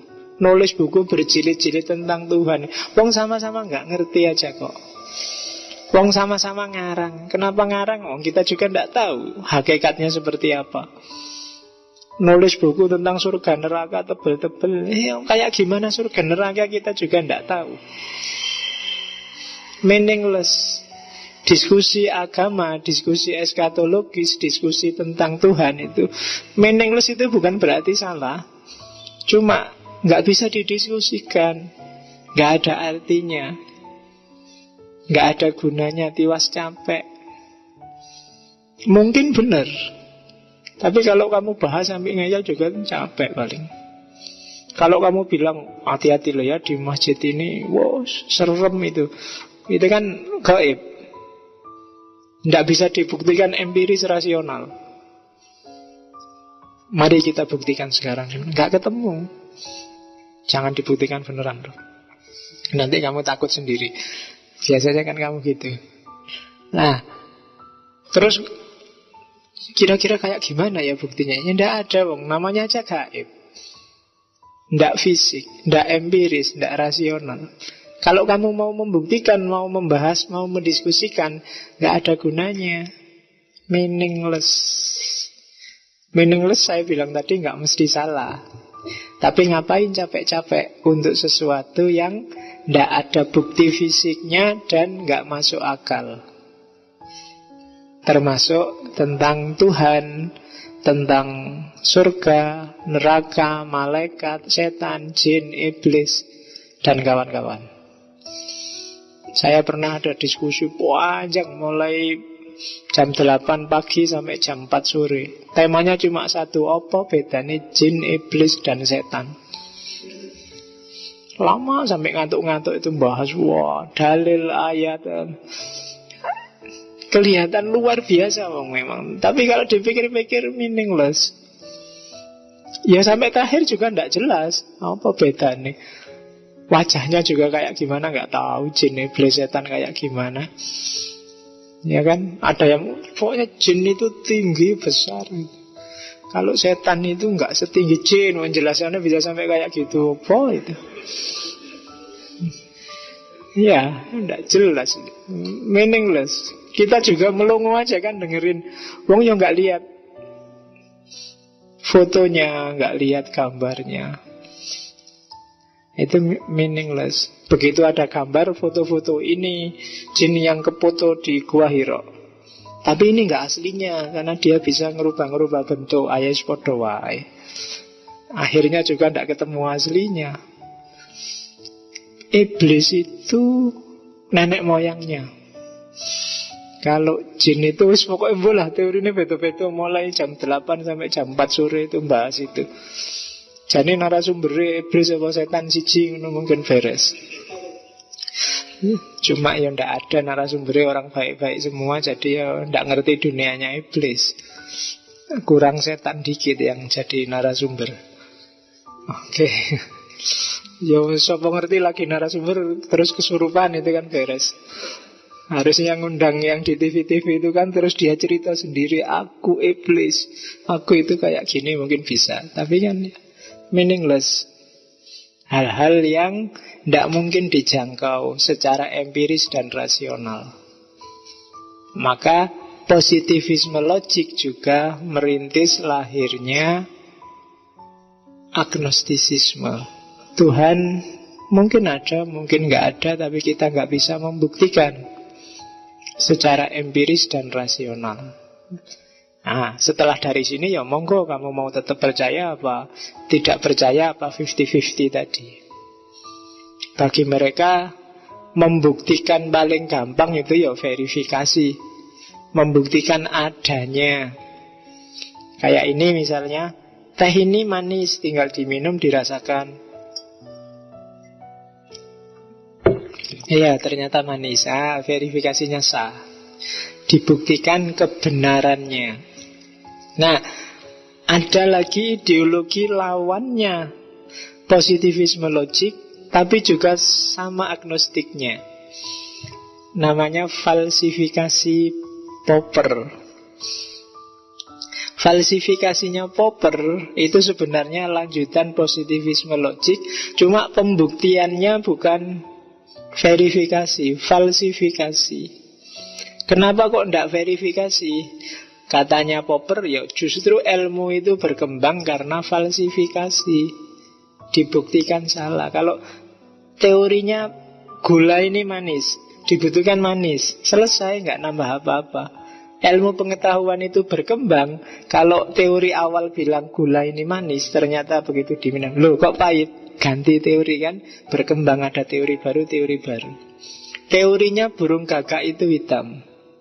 Iya, tapi kalau ketemu gagak hitam, oh iya benar. Ketemu lagi gagak hitam, oh iya benar. Nggak ngerubah apa-apa, nggak nambah ilmu, nggak nambah teori. Tapi justru teori ilmu itu berkembang karena falsifikasi.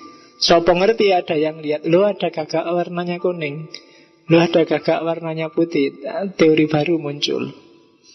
Maka katanya Popper, yo prinsip pengetahuan itu falsifikasi, bukan verifikasi. Awalnya persis kayak positivisme logik, cuma bedanya di mode pembuktiannya. Ini juga sangat agnostik karena ukurannya positif, rasional dan empiris. Yang tidak rasional empiris tidak bisa difalsifikasi. Ya itu tak kasih contoh. Kalau semua burung gagak warnanya hitam, gampang kan? Nyari burung gagak yang tidak hitam beres. Tapi kalau di agama bilang semua burung gagak itu bertasbih pada Allah, wah, itu memfalsifikasi ini susah. Kayak gimana ya? Kapan kita nemu burung gagak? Lah itu nggak tasbih, itu bingung. Ya kan, langit dan bumi semua bertasbih. Kira-kira kapan ya langit itu capek terus nggak tasbih? Lah itu buktinya pas nggak tasbih. Nggak iso. Atau agama bilang orang yang selalu mengalah dan sabar itu akhirnya akan sukses, sesuai firman Allah misalnya. Itu dibuktikan salahnya luar biasa, kamu tidak akan ketemu. Kalau ada orang sabar kemudian ngalah kok tidak sukses-sukses, kamu akan bilang tunggu aja, nanti akhirnya dia mesti sukses. Allah tidak akan bohong. Sampai mati gitu juga masih belum mau. Tenang aja, di akhirat derajatnya tinggi dia. Tidak ono salah belas. Kalau nggak ada salahnya kayak gini, ya berarti apa? Tidak ilmiah, tidak bisa difalsifikasi. Maka semua hal termasuk tentang Allah kan juga gitu. Allah itu sangat sayang pada hambanya. Kalau ada orang jungkir balik hidupnya luar biasa susah, loh itu salah satu bentuk sayangnya Allah. Loh, kita aja yang tidak paham. Kan selalu begitu. Kita aja memahaminya secara sempit. Sopo ngerti dia ujian kayak gitu nanti justru ora ono salahe wis. Ketika tidak ada salahnya sama sekali, berarti apa? Tidak bisa difalsifikasi. Allah itu sayang sekali sama kita. Tiba-tiba ada gempa, 8.000 orang tewas seketika. Terus kamu bilang itu salah satu bentuk sayangnya Allah. Dia langsung, yang mati itu langsung diangkat ke surga. Ya sembola. Kapan kelirunya klaim itu? Kalau nggak ada kelirunya tidak bisa difalsifikasi. Maka berdasarkan ini juga kecenderungannya terus juga jadi agnostik. Teori selanjutnya dari Popper. Falsifikasi Popper diteruskan muridnya, namanya Anthony Flew. Saya nggak bisa nulis karena ceritanya panjang. Kisah tukang kebun yang nggak kelihatan. Kalau ini arahnya jelas agnostik. Anthony Flew ini cerita. Jadi satu ketika ada 2 orang jalan-jalan ke hutan. Begitu nyampe di tengah hutan, dia lihat, ini kok ada taman bagus sekali ya. Bunga-bunganya tertib, tertata, teratur. Ini mesti ada yang nata, ada tukang kebunnya mesti. Terus berdua, gimana? Kita tunggu aja ya. Saya mengerti nanti tukang kebunnya datang. Ditunggu di situ, tukang kebunnya nggak datang-datang. Temannya yang satu bilang, ini mesti tukang kebunnya sakti ini, nggak kelihatan. Gimana biar kelihatan? Kita kasih aja, listrik sekitarnya. Nanti mungkin kalau dia tidak kelihatan tapi ada listrik kan nanti nyenggol situ kaget dia. Ya wis, kasih listrik. Dikasih listrik, ditunggu 2 hari juga tidak ada perubahan apa-apa. Wah, kapan ini datangnya ya? Tapi yang berarti nggak ada tukang kebunnya. Ada. Paling ini tukang kebunnya kuat luar biasa, sakti luar biasa. Kalau listrik nggak mempan, kita kasih jebakan pasir aja sekelilingnya. Nanti kan paling nggak nanti tapaknya kelihatan di situ. Dikasih pasir juga ditunggu berhari-hari, nggak ada juga. Terus yang satu bilang, ini berarti tukang kebunnya dahsyat sekali. Dia nggak kelihatan, nggak bisa dilihat, nggak bisa dibau, nggak bisa disentuh, nggak bisa disenggol. Terus yang satu bilang, itu ya sama saja, berarti tidak ada. Ya kan?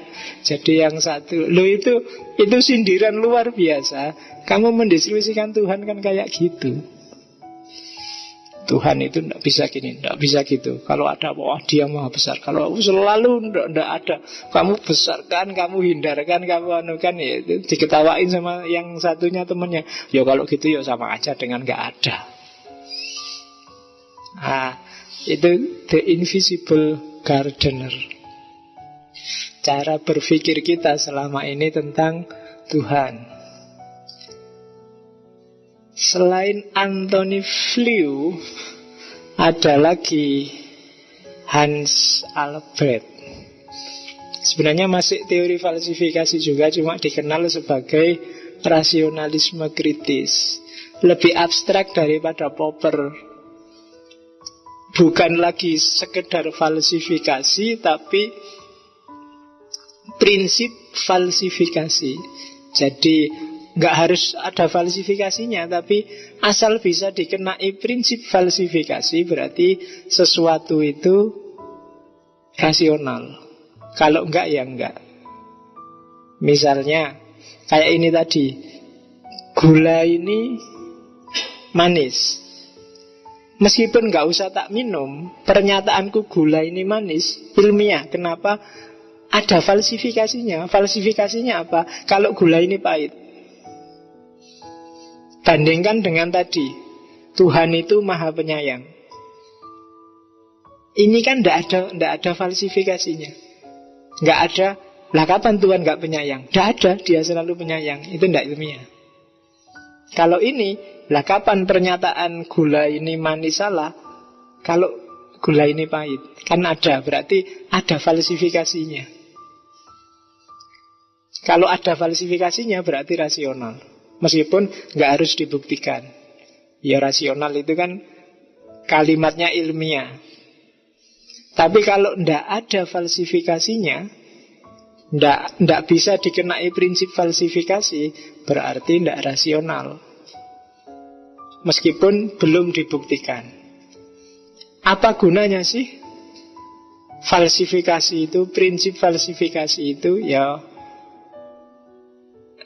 gunanya untuk menunjukkan bahwa sesuatu itu memang konkret, bukan berputar di kepala saja, tidak bulat tautologis saja, tidak abstrak melulu. Kalau abstrak melulu tidak ada kenyataannya. Kalau tidak ada kenyataannya, dia mainnya hanya di kepalamu, hanya di konsep-konsep. Maka ada prinsip dapat difalsifikasi.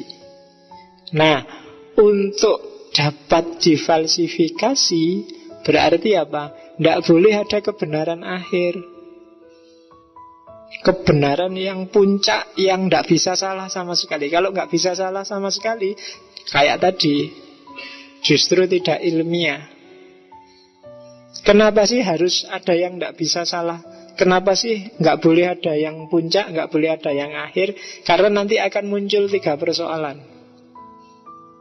Kalau ada kebenaran puncak, maka yang terjadi apa? Infinite regress. Infinite regress itu penjelasan yang harus dijelaskan lagi, harus dijelaskan lagi. Jadi pernyataan pertama saja nggak cukup. Allah akan selalu menolong hambanya. Begitu kamu susah, kok ini Allah kok nggak nolong-nolong, toh butuh penjelasan lagi. Yang penjelasan ini butuh penjelasan lagi. Nanti dijelaskan lagi, butuh lagi penjelasan. Itu kan kayak tukang jual jamu yang bilang bahwa minumlah jamu ini dalam waktu seminggu, maka tubuhmu akan langsing. Begitu kamu minum kok ndak langsing, terus kamu komplain ke tukang jamunya, Pak, kok ndak langsing? Loh, semen minumnya berapa kali? 3 kali, salah, harus 4 kali.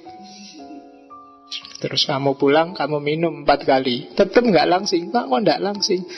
Ya minumnya sudah 4 kali, sudah. Tapi semen makannya sehari berapa kali? 3. Oh salah, makannya 2 kali saja.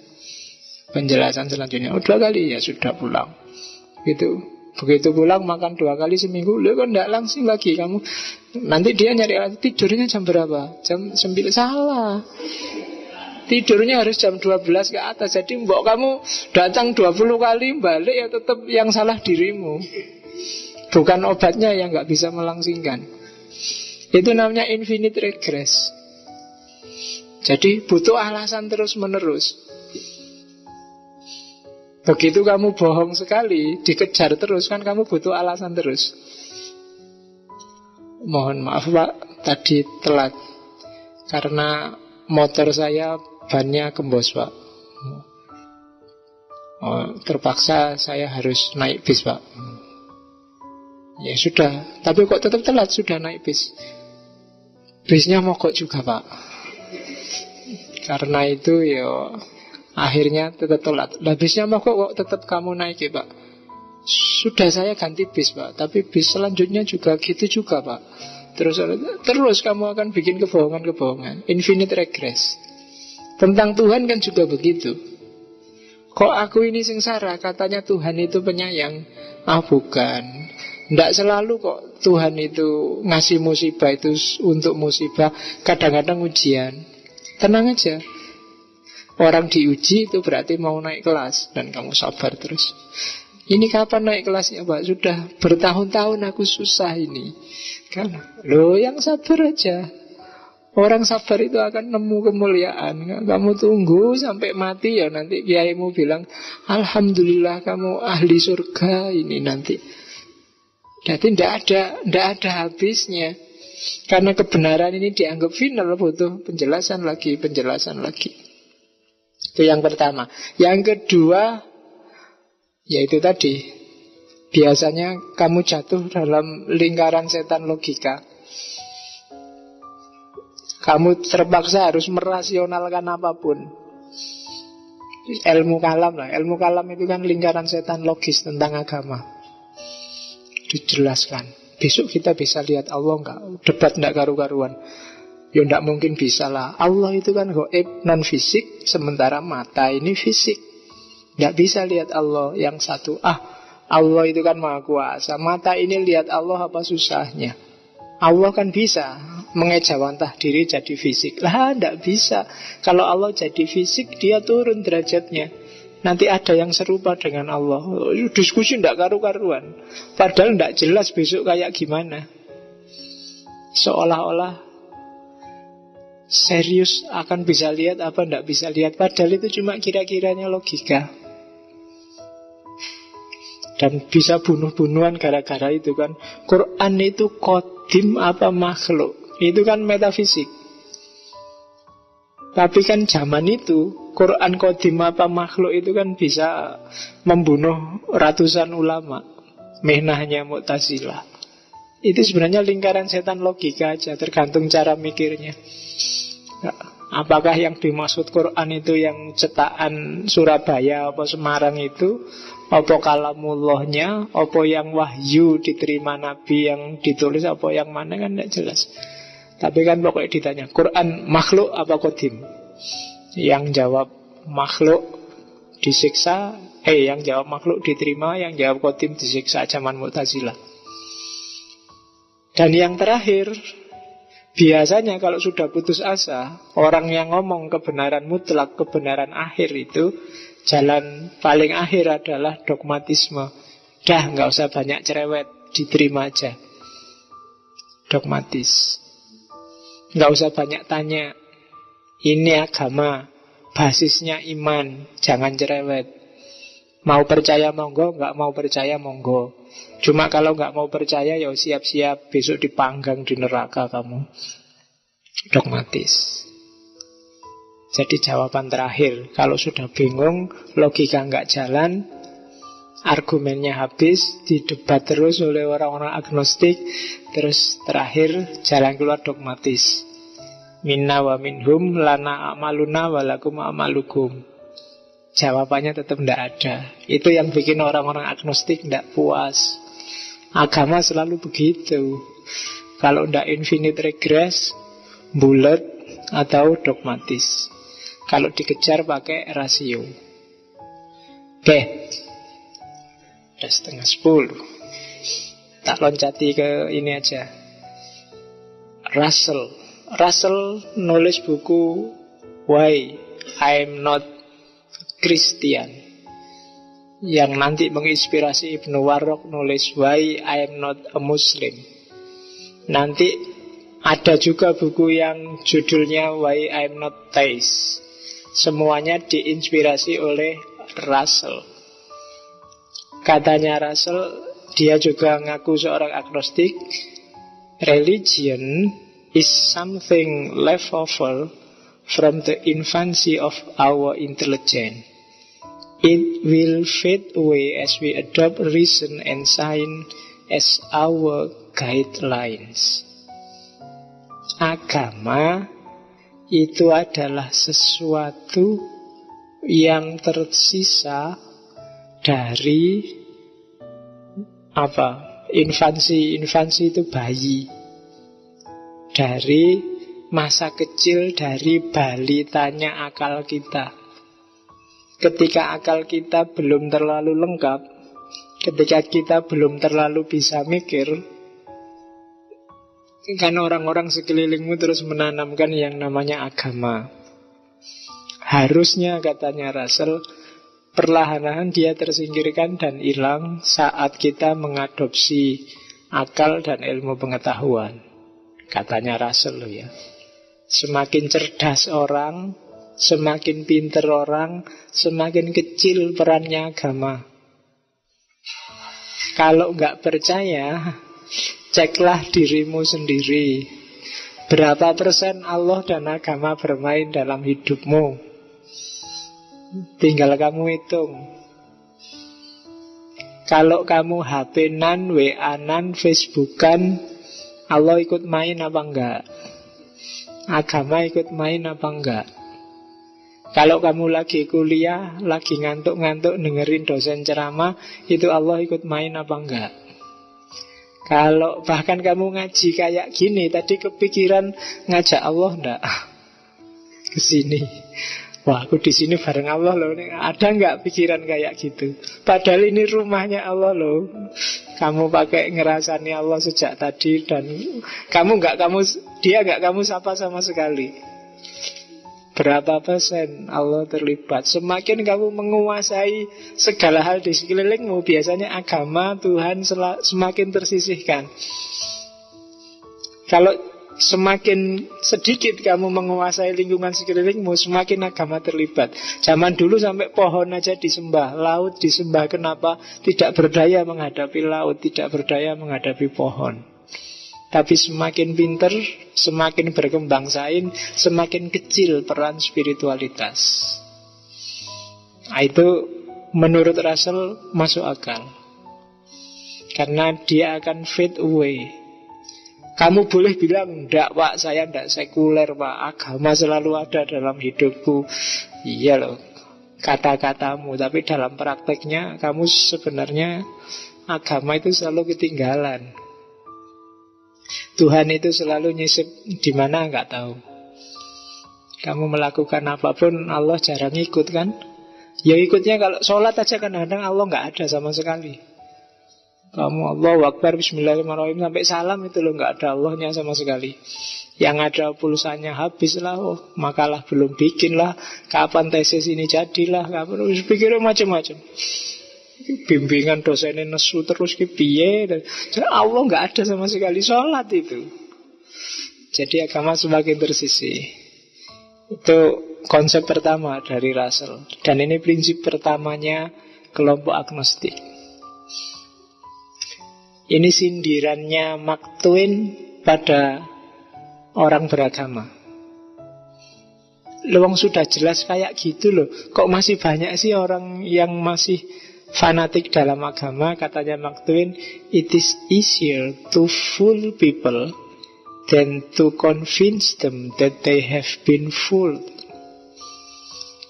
Lebih mudah membohongi orang daripada meyakinkan orang bahwa dia dibohongi. Coba aja. Daripada kamu meyakinkan orang yang misalnya orang ideologinya keras luar biasa, ngamuan, suka nyerbu-nyerbu, itu kalau kamu yakinkan sampean itu salah, pikirannya kayak gitu, itu susah. Mending kamu bohongi sekalian. Tadi malam Pak, saya dapat wangsit. Saya tidak tahu yang ngasih wangsit siapa. Cuma bilangnya sampean tidak boleh kayak gini lagi. Sampean sekarang disuruh tobat. Jangan pakai jubah sekarang, pakai sarung sama pakai serban. Serbannya disampaikan di pundak aja. Nah, sholatlah 7 hari 7 malam 40 rakaat. Setelah itu ngelak manut orangnya. maka rezekinya tiba-tiba akan datang di gampang bohongi orang. Lebih gampang gitu daripada Pak Islam itu rahmatan lil alamin loh Pak. Sampean jangan gak iso. Keliru sampean akidahnya selama ini tidak bisa. Kasih kebohongan yang baru yang lebih dahsyat. Dia akan ikut. It is easier to fool people. Persis logikanya MLM lah. Ya kan? Kalau sudah kejebak di MLM, mbok kamu kasih tahu kayak gimana, keliru kamu itu dibohongi, nggak bisa, sudah terlanjur di situ. Dan easier to fool people. Kalau di prospek kan enak, membohongi asuransi MLM itu kan ngapusi wong enak. Dan yang sudah terjebak di sana susah. Agama juga begitu. Emosi lebih main, bukan akal lagi. Maka kadang-kadang menghadapi masyarakat ya harus agak trik. Tidak bisa kamu ndelujur pokoknya kayak kita dakwahi mereka, kita kasih nasihat yang baik-baik. Coba aja nasihatin, paling kamu diprek. Mereka sudah merasa punya ideologi yang benar. Nah, itu Mark Twain. Agnostik juga. Ini juga agnostik. I am an agnostic. I do not pretend to know what many ignorant men are sure of. Aku agnostik. Dan aku tidak pura-pura tahu kayak orang-orang yang merasa yakin. Orang-orang tidak tahu yang merasa yakin. Ini sebenarnya nyindir kita. Aku agnostik, tidak tahu ya aku bilang tidak tahu. Aku tidak kayak orang-orang yang mengklaim punya agama padahal tidak ngerti apa-apa. Bahasa lainnya itu. Tidak ngerti apa yang dia percaya. Tidak paham kenapa dia percaya. Clarence Darrow. Ya kan? Kamu bisa bikin kalimat tandingan. I am Muslim and I do not pretend to not know. Dan kalau kamu merasa sudah tahu agamamu, kalau enggak ya jangan dijawab. Karena kebanyakan kita sebenarnya keberagamaan mayoritas di Indonesia itu bukan NU, bukan Muhammadiyah, tapi ignorant. Orang yang cuek. Coba hitung. Yang NU serius dengan NU-nya dan segala ideologi NU, insya Allah tidak ada 10%. Sisanya apa? Ignorant ya wis. Pokoknya ngaku NU, aku jamaah NU selesai. Kalau ada rame-rame selawatan ya melu. Yang Muhammadiyah juga begitu. Yang Ahmadiyah juga begitu. Yang Sunni Syiah sebenarnya juga begitu. Jadi mayoritas Muslim itu sebenarnya bukan madhab apa-apa, tapi madhab ignorant. Madhab tidak ngerti apa-apa. Pokoknya manut geruta-geruduk ngalor ngidul bareng. Ignorant. Muslim cuek. Kalau ada yang punya waktu silahkan tulislah buku yang sangat tebal yang judulnya Muslim Cuek. Itu penting. Karena banyak orang tidak sadar kalau sebenarnya dirinya Muslim cuek. Yang tampil di TV, yang intelek-intelek itu paling tidak ada 10%-nya. Kebanyakan kita Muslim cuek. Kalau nggak percaya lihat TV ceramah-ceramah itu. Kadang-kadang kalian ketawa-ketawa. Pertanyaan kayak gitu loh kok masih ditanyain gitu loh. Emangnya Islam itu datangnya minggu lalu, sudah berapa abad yang lalu masih tanya kayak gitu. Kan kamu kadang heran. Tapi ya memang itulah kita. Kamu ngetawain karena kamu mahasiswa UIN sih. Coba yang lain, itu kan nggak ngerti dia. Pak, kalau kawin apa harus ada wali itu Pak? Kamu kan ketawa ngekek-ngekek. Oh, sampai di mana fikirnya? Ayo kamu mahasiswa UIN. Yang lain itu banyak yang ignoran, nggak ngerti apa-apa. Sholat utuh aja syukur. Ignoran. Jadi madhab paling besar itu yang diketawain habis-habisan oleh orang-orang agnostik. Yang minggu lalu dikritik habis-habisan oleh Nietzsche, Karl Marx. Aslinya kita memang mentalitas Buddha. Sehingga meskipun sejak puluhan tahun yang lalu Hasan Hanafi bilang Harusnya Islam kiri bangkit. Kenapa kok tidak bangkit-bangkit Islam kiri? Tetap yang menguasai Islam kanan yang elit. Lah yang kiri ignoran semua. Orang-orang cuek semua. Claire Stero. Macon, agnostik juga. Morality is doing right, no matter what you are told. Religion is doing what you are told, no matter what is right. Jadi ini tesis menurut saya luar biasa, bahwa moralitas itu justru antitesisnya agama. Kalau moralitas itu lakukan kebaikan, apapun yang orang katakan padamu, nggak peduli orang bilang apa, harus berbuatlah baik. Kalau agama, lakukan apa yang dibilang orang, nggak peduli apakah itu baik atau buruk. Kalau agama kan selalu gitu. Lakukan apa yang dikatakan ustadzmu, lakukan apa yang dikatakan kiaimu, lakukan apa yang dikatakan gurumu. Di agama kan selalu begitu. Kamu selalu ditanya referensinya. Sudah sesuai Quran hadis belum? Belajar dari ustadz siapa gitu itu? Kiai yang mana yang berfatwa gitu? Fatwa ulama mana yang gitu? Itu kan selalu begitu. Doing what you are told. Siapa yang ngomongin kamu gitu? Orang jarang bahas konten kan. Kalau sudah kiai, wah iya kiai itu memang hebat, berarti fatwanya benar. Oh MUI itu yang ngomong, oh berarti sudah pas. Selalu begitu. Jarang yang dibahas konten. Jadi agama kebalikan moral. Kalau moralitas itu pokoknya lakukan yang baik, tidak peduli orang ngomong apa. Kebalikannya agama, lakukan apa yang diomong orang, nggak peduli itu baik atau buruk. Itu sebenarnya sindiran. Dia orang agnostik juga. Nah ini pancingan sebenarnya. Kalau tadi sindiran, the dot of your faith is not God testing you. It is truth trying to emerge and free you. Kalau kadang-kadang kalian muncul keraguan di batinmu tentang keimananmu, itu bukan Tuhan sedang uji kamu, tapi kebenaran yang sedang berusaha untuk membebaskan dirinya, membebaskanmu. Jadi suara hatimu itu sebenarnya yang ingin muncul untuk tampil. Masa kamu hidup dalam kegelapan? The dot of your faith is not God testing you, it is truth trying to emerge and free you. Membebaskanmu dari kebutaan keberagamaanmu selama ini, kegelapan keberagamaanmu selama ini. Ikuti saja, jangan takut. Yang terakhir ini tulisan di base di Swedia. Jangan salah, Swedia itu jumlah agnostik paling banyak, tapi hasil survei di sana jumlah paling banyak orang bahagia. There is probably no God. Now stop worrying and enjoy your life. Mungkin Tuhan itu nggak ada, makanya jangan takut, seneng-senenglah, nikmati hidupmu.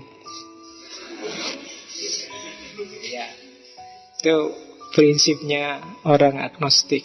Tapi itu berani ditempel ke di base. Ya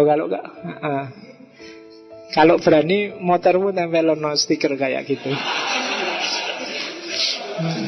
Ya. Ya kalau ada orang marah bilang aja, "Loh, nggak ngerti saya maksudnya Pak, wong itu bahasa Inggris cuma tak tempel aja." Ya. Bisa aja kayak gitu kan. Cuma itu contoh Swedia yang ateis dan agnostiknya mayoritas. Justru hasil survei menunjukkan negara-negara yang penduduknya paling bahagia. Nomor 1 Swedia. Bukan berarti kamu jangan beragama, tapi kesimpulanku ada yang salah dengan keberagamaan kita. Jangan-jangan modenya keliru. Cara kita mengimplementasikan wahyu, ajaran, keyakinan kita keliru. Karena visinya jelas untuk kebahagiaan agama itu. Agama itu kan diturunkan Allah untuk kita jadi pedoman, jadi pembeda, jadi tuntunan kita biar bahagia dunia akhirat. Kok hasilnya kebalikannya, berarti ada yang salah, ada yang keliru. Oke, itu agnostik. Minggu depan kita ngomong yang lebih spesifik, teodisi. Teodisi itu problem kejahatan. Ini yang paling sering ditanyakan orang. Kalau Tuhan itu ada, kenapa ada bencana? Kenapa ada kejahatan? Pokoknya sebelum Ramadan ini kita gugat Tuhan terus-terusan. Sampai nanti habis Idul Fitri baru kita konfirmasi, ada benar nggak sih Tuhan itu? Baru kita carikan argumen-argumen positif. Makanya tadi saya bilang kita balik. Kita gugat di awal, terus kita cari konfirmasinya di belakang. Untuk filsafat ketuhanan. Setelah ini mungkin agak ke timur sedikit, saya tidak tahu kemana. Sebentar untuk refreshing, terus balik lagi ke barat. Pokoknya barat timur biar tidak bosan. Oke, saya akhiri sekian. Kalau ada yang perlu ditanyakan dan menggelisahkan, silahkan lewat email. Kalau ada yang tidak berkenan, jangan dimasukkan hati, wong ini belajar. Ya, memang agak menggoncang, agak menggoyang-goyang dikit. Tapi ya tidak apa-apa. Kalau tidak gitu, imanmu tidak matang. Iman yang matang itu harus digoyang.